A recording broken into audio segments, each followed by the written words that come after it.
Hey everyone, welcome to our week 2 session for politics class, looking at European government. The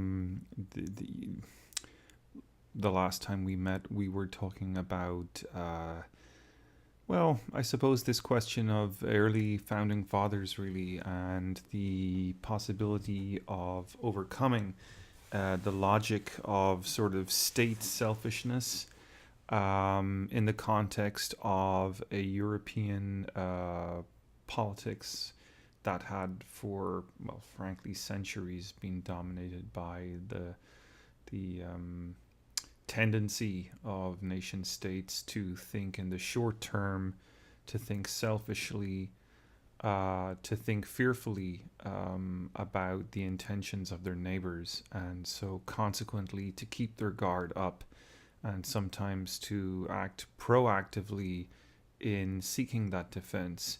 And so, really, the history of European government so many times over the centuries had been proven to be one of a zero-sum game, where constantly nation states pursued a beggar thy neighbor style approach to their interactions.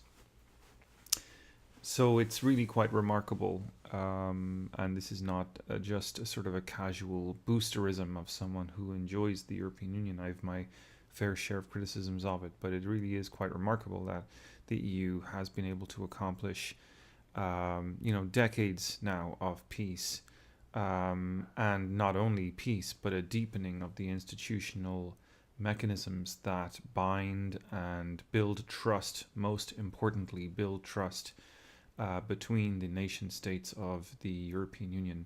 That language of trust cannot be underplayed here. I really can't exaggerate how significant it is that populations now from various European countries interact with each other in the business world, in the education sphere, whether it's in exchange programs or are dealing with each other in terms of business, or the tourism that's emerged. European Union citizens are Europeans that engage with each other in a very cosmopolitan way, and in a way that really is, just would not have been possible prior to the arrival of the European Union. Which is not to say it was entirely unheard of for those cosmopolitan experiences to take place, but the constraints were a lot greater. And so naturally then, as those constraints have relaxed, we find ourselves here. So, right, in this lecture then, we want to pick up where we left off. We'd been talking a lot about people like Monet, and we talked about Charles de Gaulle as being somehow an obstacle, someone who had sort of put a sort of a spanner in the works early on, and we're going to meet some more people like that as we go into this week's lecture. Now, my goal this week really is to try to get us up to the euro. Now, you're reading chapters this week on the European Union as it has developed, sort of in the context of the European crisis. And I think you're going to find that material very interesting. It really is kind of a case study in how, how it is a case study in the difficulties that are presented by trying to integrate in the context of a crisis. Because obviously a crisis, you want to do the right thing. I think you want to engage robustly to fix it. One of the great sort of lessons in history in dealing with an economic crisis where demand is deflated, as indeed it is in almost all recessions, right? So the great case study is that of the Great Depression in the United States, and how Franklin Delano Roosevelt introduced the New Deal to try to resolve that. And it was, of course, a massive fiscal stimulus package that featured the government literally stepping into the marketplace to employ people and put them to work, based largely on the ideas of economists at the time in the 1930s, like John Maynard Keynes. And those ideas, in a sense, went on to form the main intellectual pillars of um, the main intellectual pillars of the approach of economists and planners to building the institutions of world order after World War II. Um, in this lecture, we're going to talk about not a lot about that exact topic, but our story will parallel the story of economic theory, the story of the philosophy of economics as it's changed over the last decades, certainly to contemplate the significance of the arrival of an ideology called neoliberalism. And so if last week's class was sort of a class that was rooted in that post-war Keynesian attitude, that optimism for policymakers and planners to intervene in the economy and bring about optimal outcomes, the 1970s, which we're about to move into, will be a decade where the credibility of that Keynesian moment will seem to slide a little bit, because it has to. I think not necessarily because it's intellectually bankrupted by that time, but because economic circumstances changed.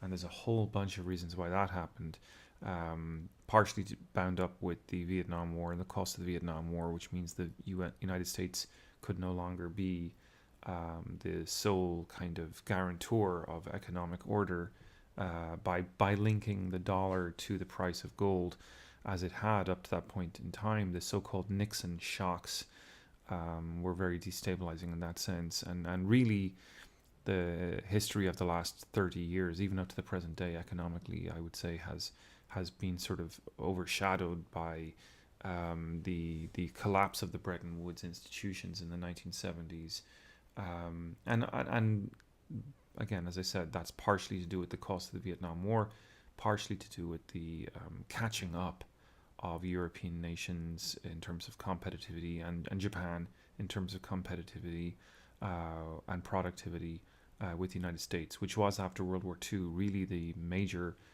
producer of goods and services of an advanced nature to the rest of the world. So in this lecture then, with that sort of economic story in the background, the three major landmarks we're talking about today in the history of the development of the EU are the emergence of the Single European Act, which creates the single market, or at least goes about 99% of the way towards achieving that. A secondary major important milestone is the Maastricht Treaty, which comes in the 90s and is very, very important because it sort of opens the way towards the advent of the euro. And then thirdly, the very, very troubled history of the euro itself since its manifestation and implementation finally, and launch finally in 1999. So we have a long sort of way to go here. We've got about 30 years to cover, and we have only one lecture to do it. So talk about ambitious, right? But I think if we just lock on to certain themes, we'll be okay. So we start this lecture with the Hague Summit of 1969.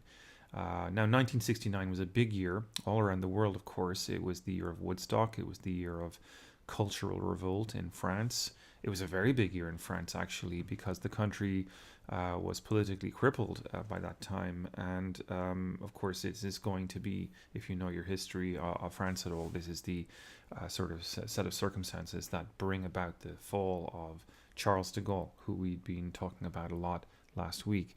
It was also a big year in Germany. The Chancellor Willy Brandt opened up towards his famous Ostpolitik policy, which was a kind of an effort to reconcile differences with East Europe and to bring about a kind of an early de-escalation of Cold War tensions between those two previously unified nations. And that's the occasion that the two chancellors from the two different countries get to meet for the first time since Germany split in two. So this sort of disempowering of de Gaulle in France, this paralyzation of de Gaulle, this opening of Willy Brandt to East Germany, and the subsequent thawing of relations in the Cold War between East and West. We're in sort of an interregnum at this point in time. We haven't quite reached Ronald Reagan yet, and he will trigger a re-escalation in the Cold War. So this is kind of like that point in time where the Cold War seems to be, not as intense as it has been up to that point in time. And it does create an opportunity for people to start thinking a little laterally. And one of the things that comes out of that is a window, of course, for Britain to join. De Gaulle's no longer around to stand in its way. And so at the Hague Summit in 1969, the major parties of the European Union are able to announce a whole panoply of new priorities based on the sort of three principles of completing the European Union, deepening the European Union, and enlarging the European Union. So within that context of enlarging, then we're going to go from the original 6 members to a European Union that incorporates Britain, Denmark, Ireland, where I come from, and Norway. Now, Norway will reject membership. That's a decision the Norwegian people have made for themselves. But at this point in time, the door is open, and they are seen as potentially good new members to bring in. And there's also some discussion and some thought about possible compromise on foreign policy issues. Now, last week we made a differentiation, and I didn't go into a lot of detail about it, but I mentioned it in passing, that sort of a distinction between low politics and high politics. Low politics being kind of seen as a realm to do with political issues, like social affairs, things like that don't necessarily change or impact or constrain the sovereignty of a nation state very much. But high politics, which is to do with foreign policy or military planning, can really change a nation's perception of its own sovereignty, its own control over its own fate. So this is why nation states are rarely find motivation to put their armed forces under common command or under the command of another nation state. It just simply doesn't happen very much. So that's why we have a distinction between high politics and low politics, where we're putting coal and steel under a super sovereign entity like the European Union doesn't seem to be a big deal in some respects. Putting a military, as we saw with the failure of the EDC last week, under the jurisdiction of a higher authority does seem to be controversial in a substantially different way. But certainly there's new ambitions on foreign policy, progress and integration on foreign policy again at this time, and also institutions like the European Monetary Union, which of course eventually results in the euro, start to be debated. So the exchange rate mechanism and things like this, technical terms, which I will go into a little bit more detail on in a moment, start to be discussed. And these are sort of, just so you know, and don't get intimidated by the technicality of the terms. Really, these are going to be institutions that are required in order to bring nation states that are at different stages of economic development themselves into some kind of alignment that will allow them to join a kind of common currency, to get rid of their own domestic money and swap it for a federal European currency, a European dollar, if you will. We're just going to simply call it the euro. Then at the end of the day, that's what it ends up getting called. So there's all this kind of openness then, and so the 1970s start optimistically. The British Conservative Prime Minister Ted Heath, who succeeds Prime Minister Wilson, says in 1972 that joining the European community, and I quote, does not entail a loss of national identity or an erosion of essential national sovereignty. That's a very positive thing to say, and it indicates that Britain is warm and open to the idea of joining the European Union. And so, with that note, then in January 1973, after a rather quick accession process, Britain, Ireland, and Denmark join. And the Norwegians, of course, as I mentioned before, reject joining in a referendum. And so the big questions now with these three new members in, we've gone from the original 6 to 9 members now, is how to complete the promise of the Rome Treaties, which spoke of creating a deeper integration and a single market. European monetary union, of course, has to happen. That's part of the vision as well, creating a euro, and then perhaps even further enlargement.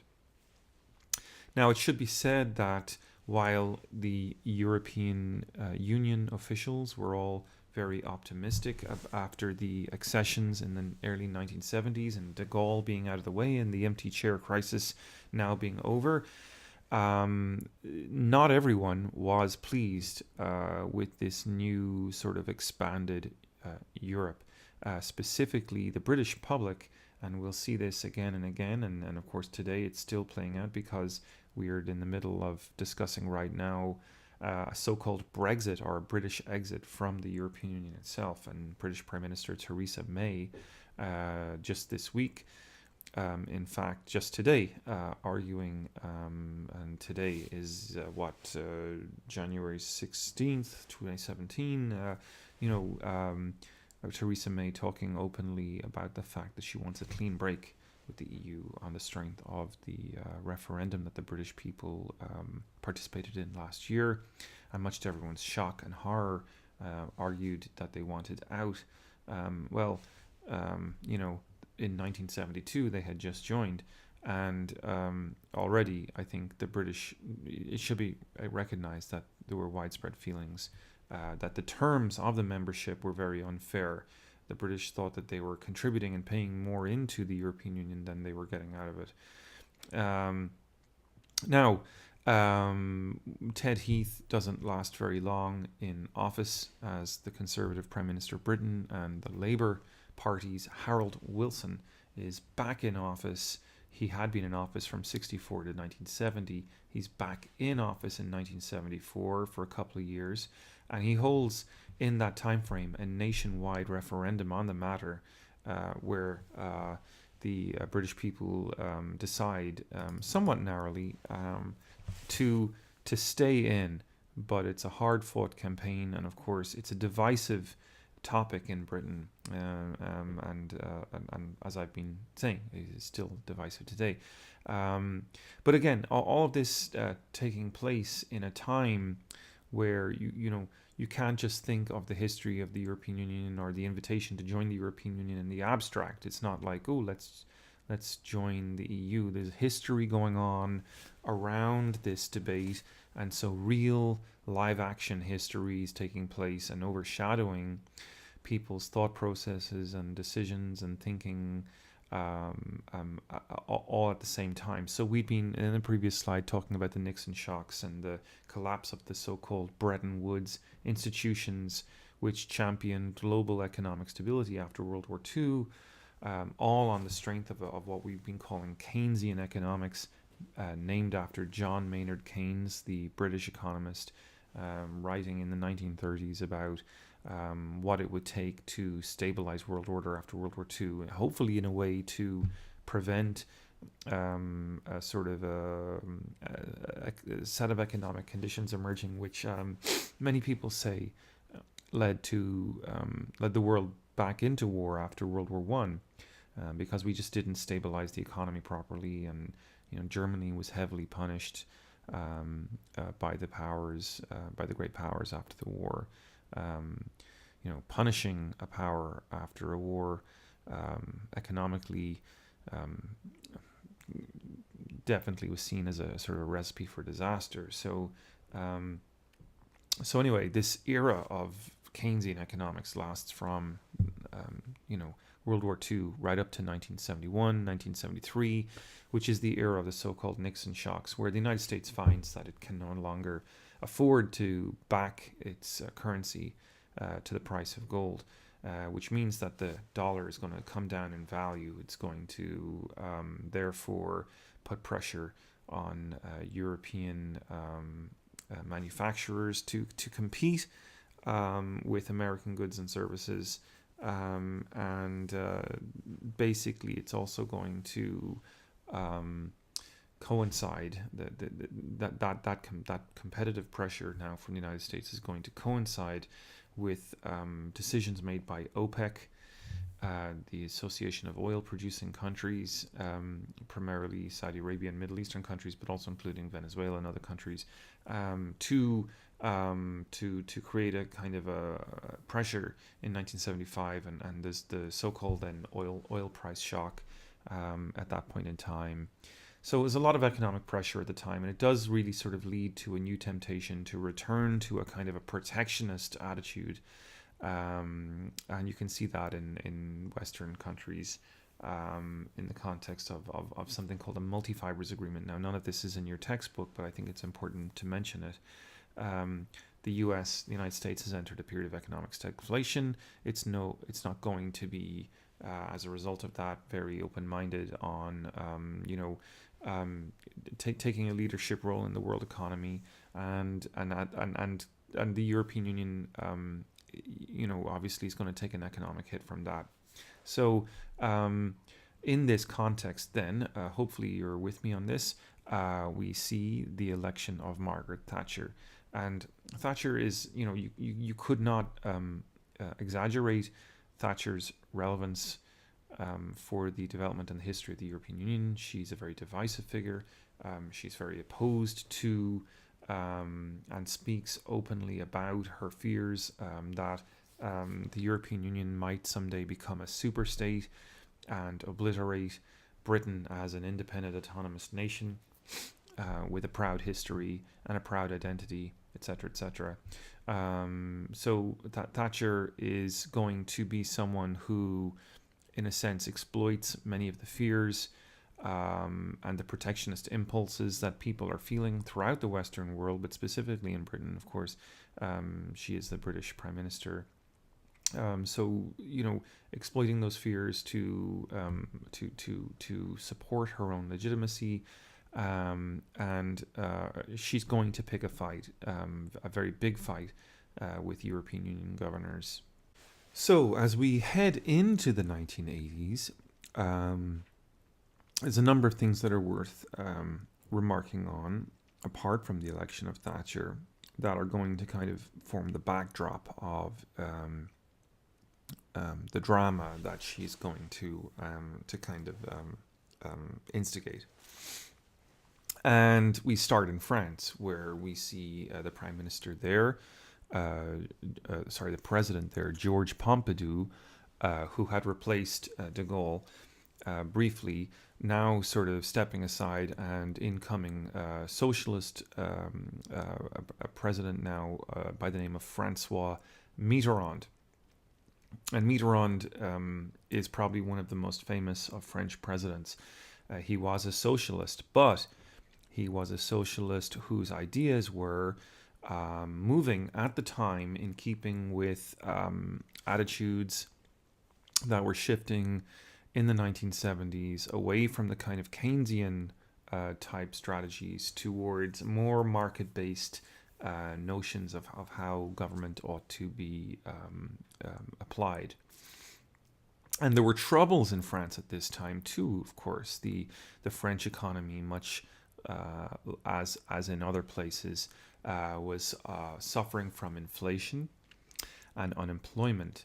And so this ideological shift towards a market-based approach, sometimes called neoliberalism, that's a term I'm going to be using a few times this week, so try to get familiar with the term if you can. Neoliberalism is a kind of a pro-market ideology that seeks to have the free market take a greater role in how our economy is run, as opposed to the government being involved through various types of tax and spend policies. Mitterrand is definitely sort of browsing around for ideas because the old ideas don't seem to be working very well. So he starts to see free market ideology as the way forward. And you're going to be reading all about that, of course, in your Stiglitz chapter this week, right? I mean, you'll recall that Stiglitz himself really calls into question this moment in history, you know, whether this shift to neoliberalism was good economics at all.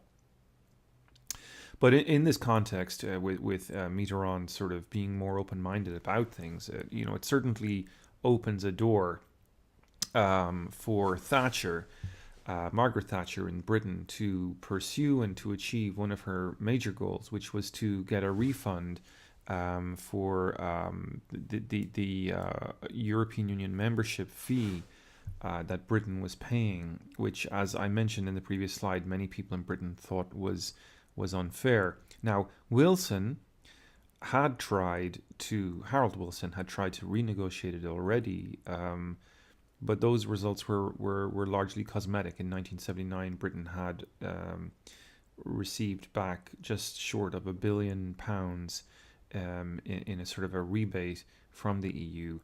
But Mitterrand understood and agreed that British tempers were still frayed and that the money they received back was not enough.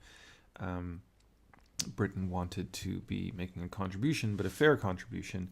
And so in the Fontainebleau Conference of June 1984, Thatcher wins a major victory because of Mitterrand's openness and support to this idea. She gets a 66% rebate on the membership fee that Britain's paying to be part of the European Union, or the European Economic Community at the time. And at this conference in Fontainebleau, she also presents her vision of a common market that is very sort of neoliberal, based on free market ideas. And I mention that because at the time, there was a new figure coming onto the scene who had very strong disagreements with Margaret Thatcher on these points, and that person is someone by the name of Jacques de Lor, who becomes president of the European Commission in January 1985. Now, Delors, Delors, his first order of business is to try to push forward this thing, which was supposed to really advance the cause of the pursuing of single market, and that's called the Single European Act, which is going to be the first major advancement or revision of the Treaty of Rome, which founded the European Economic Community, of course, and so how is this Single European Act going to develop? It's going to be a 7-year plan. The idea is that by 1992, you're going to have major leap forward. Approximately 300 legislative measures are going to be introduced that are going to be necessary for the completion of the single European market, not just in terms of reducing tariffs to trade and that kind of thing, but also implementing a number of technical measures which are going to allow for goods and services circulating in one area to be circulating also in another. There's a number of complexities to that, and I'll go into that in the next slide, but just so you understand, Delors is coming to the table here as someone with a social conscience, but also as someone who's got the backing of a number of business leaders, among others, to try to further harmonize the laws of the EU. Now, next week you're going to be hearing about different theories that explain why European integration is or isn't taking place.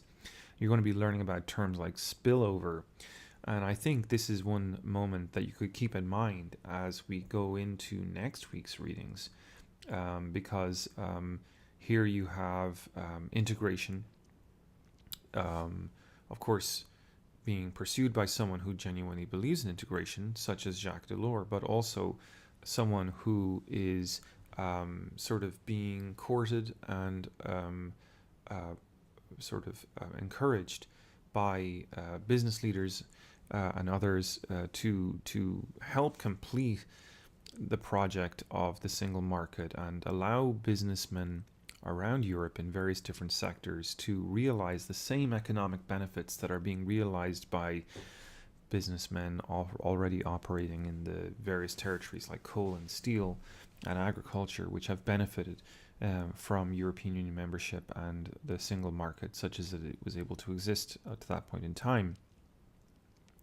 And so even people like Margaret Thatcher are going to be on board for certain elements of this initiative. So progress can certainly be possible. But the real question is whether de Lor is strictly looking at it from a business perspective. Is he simply trying to advance the cause of European business and corporate development, or does he have something else in mind? So this is Jacques de Lor here, and as I was mentioning, Margaret Thatcher certainly probably would have been game for aspects of the common market that Jacques de Lor was calling for, but de Lor had a vision for the European Union which far exceeded anything that Thatcher would have been comfortable with. For him, a single European market would require not just getting rid of tariffs at the border, in other words, that would have prevented or obstructed internal trade, but cohesion in a number of other areas. And so, how to explain this to you? Well, you got to think about it. Like, in the United States of America, you have obviously state to state, you have certain divergence in law.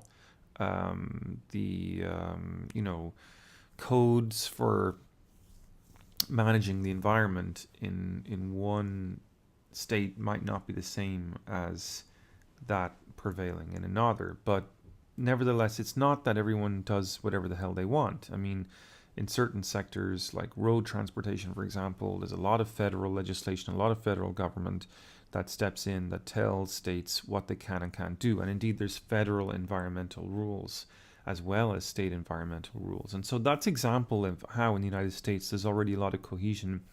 And that's important because it means that companies, businessmen know that from one state to the other, their goods and services are going to be subject to the same rules and regulations.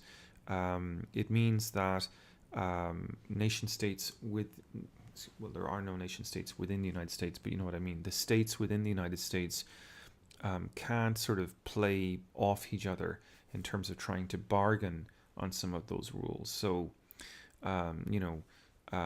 labor law in Kentucky is not that different to labor law in Ohio.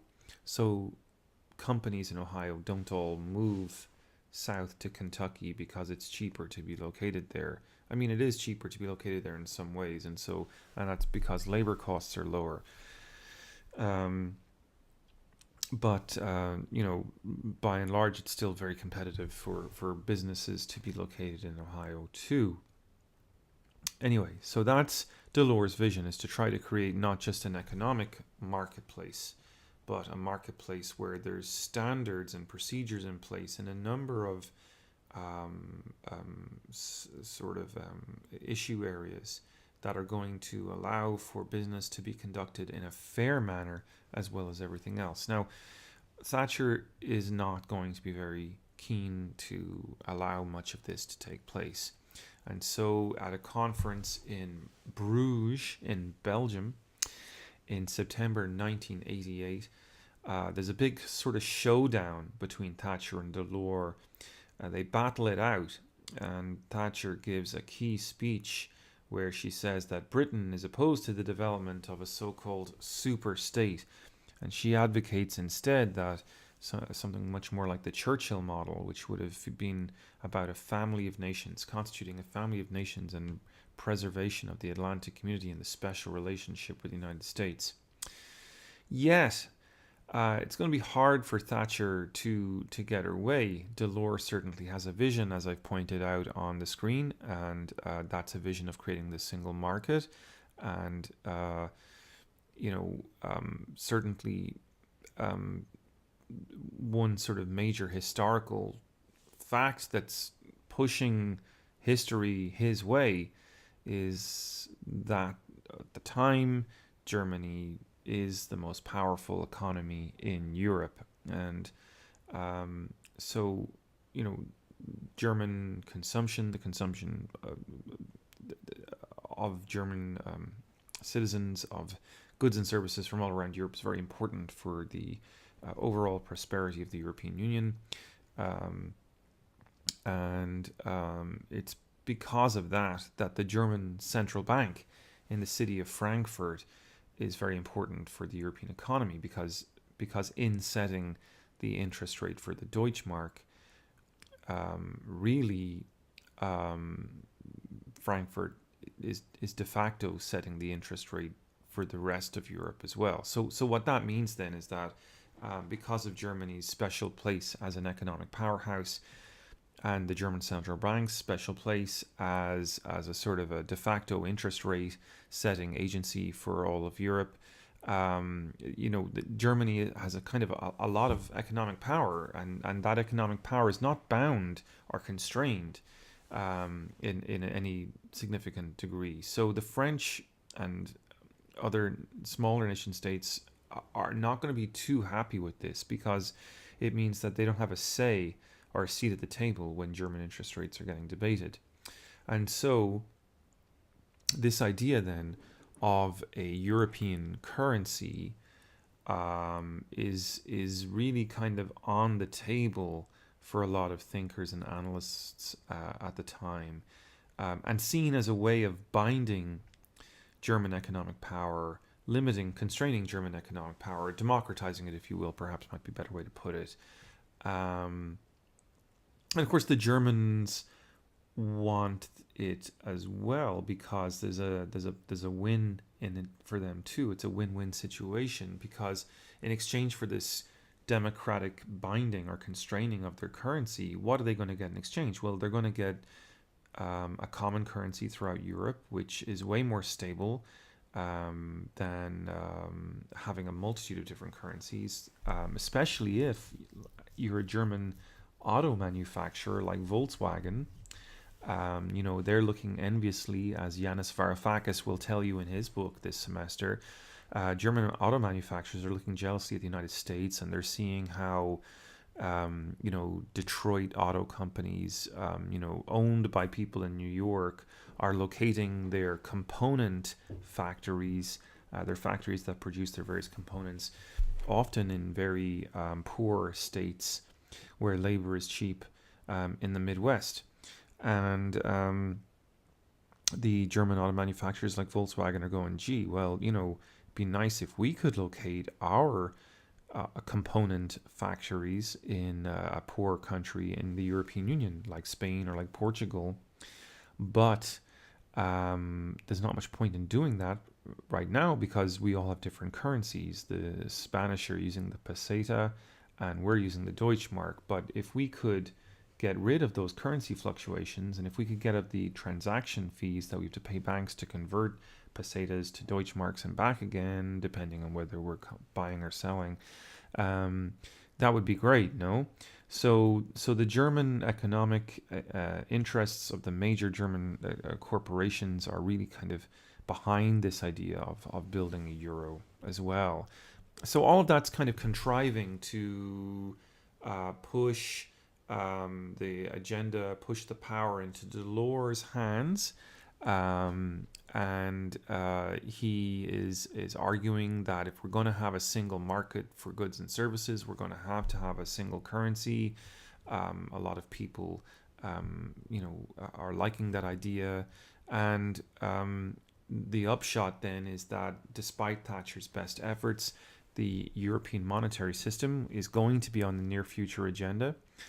So that's a major leap forward there. But conversely, for those people who don't like the EU, especially like people in Britain, it's going to increase their paranoia about the EU, and there's going to be a lot of talk now about and fear mongering of so-called anonymous bureaucrats in Brussels, in the capital of the European Union, Brussels, Belgium.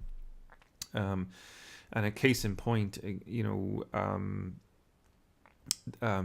this sort of desire on the part of de Lor to advance and to further the idea of completing the single market, to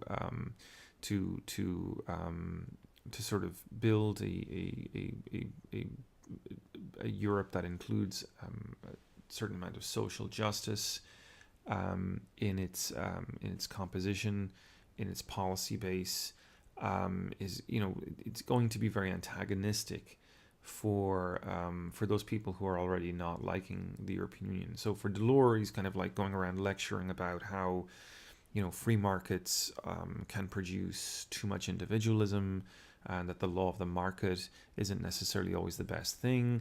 Of course, that's really upsetting for people like Thatcher. And de Lor is sort of arguing that our economic problems are going to require, this major quantum leap, allowing us to coordinate our trade and finally get past the logic of beggar thy neighbor politics and this ever downward spiral of labor standards that it produces, as Britain in a more sort of confederal situation, as Thatcher had been arguing for, would allow for nation states to set their own labor policies, in a highly competitive situation, such as the one that was emerging potentially. You would have had a lot of downward pressure on those countries in terms of their labor standards. And of course, because labor standards are expensive for manufacturing, aren't they?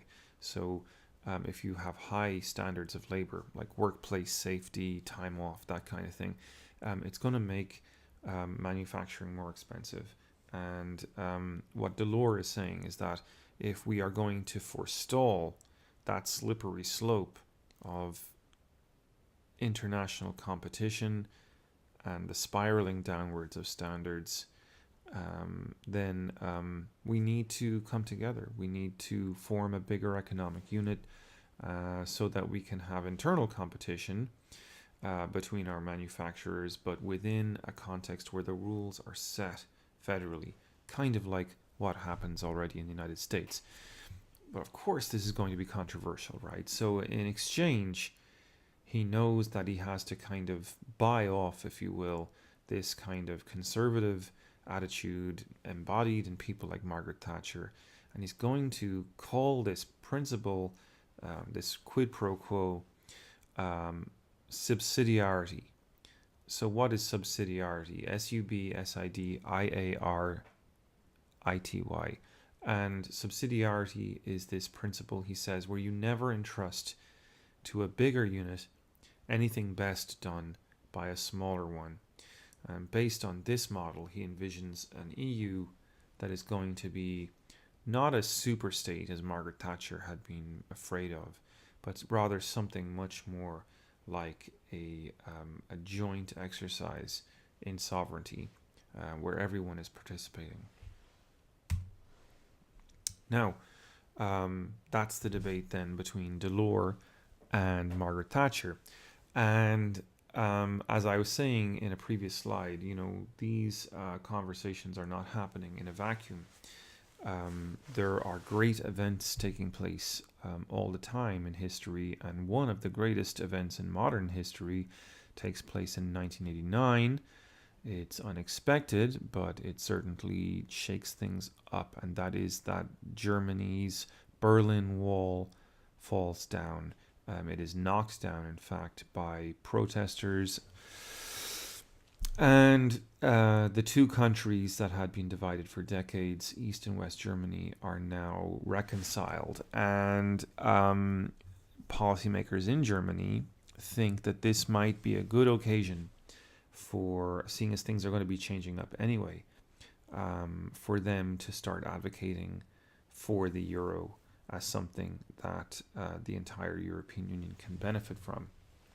So the Germans are definitely on board and hungry for this thing.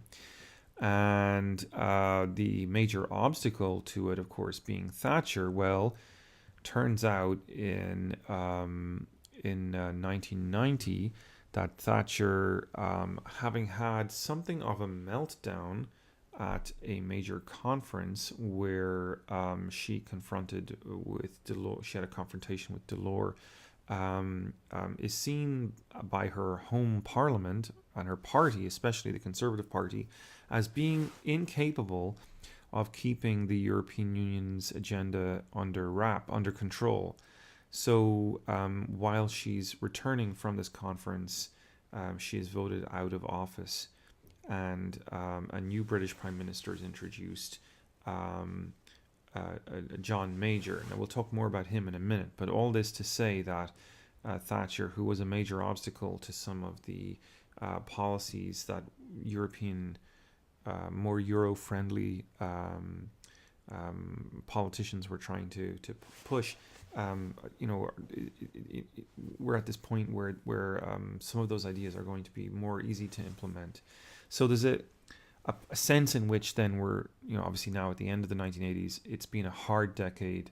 Thatcher and Thatcherism, neoliberalism, have made things difficult, and now there's a shift into a new realm, where there's ambition to start integrating issues from the realm of high politics, giving more power also to other European bodies that would increase democratic legitimacy and accountability within the European Union. Of course, that's something that's deeply and sadly necessary, or sorely necessary.